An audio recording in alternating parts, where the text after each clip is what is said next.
Ooh boy, Jephthah and his daughter.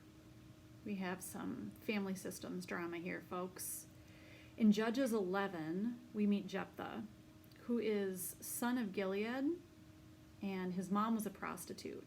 And that part of his identity he just can't seem to shake. He has a chip on his shoulder because every time he dreams big or wants to rise in station, there's somebody there to knock him down a peg or two and say, "Wasn't your mom a whore?" So he's been trying to prove himself his whole life, and he feels like he has to work twice as hard as everyone else to get half as far. Well, by halfway through this chapter, he has risen in station and he is the head of an army. And it's time to attack the Ammonites.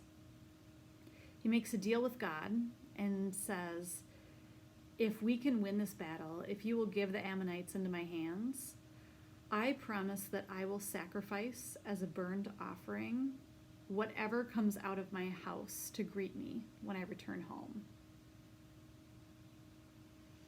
I mean, we've all bargained with God before, so I don't mean to be too judgy about this, but that's risky. Whatever comes out of my house, so it needs to be a movable object. Maybe he was expecting a chicken or a dog or a walking coffee table, but what he actually gets when he gets home after victory is his one and only child, his beloved daughter. She runs outside to greet him, happy to see him, and he immediately starts lamenting. And just like in so many stories and settings of patriarchy, the male character has big feelings that he doesn't know what to do with, so he transfers them on to the female character and makes her deal with them and be responsible for them. So he projects onto his daughter, "Oh, daughter, what have you done to me? Look what I'm going to have to do now. I can't believe that this is my fate and fortune." She's remarkably calm and accommodating in the story, which I think is suspicious. She seems to understand that her dad needs to keep his promise to God, and she will be sacrificed as a burnt offering for this victory on the battlefield. But she has a clause in her rider. She says, "Dad, before you do that, please let me go into the wilderness of the mountains for 2 months to wail and mourn my virginity. I will never get to be a woman in this life. I will never lie with a man.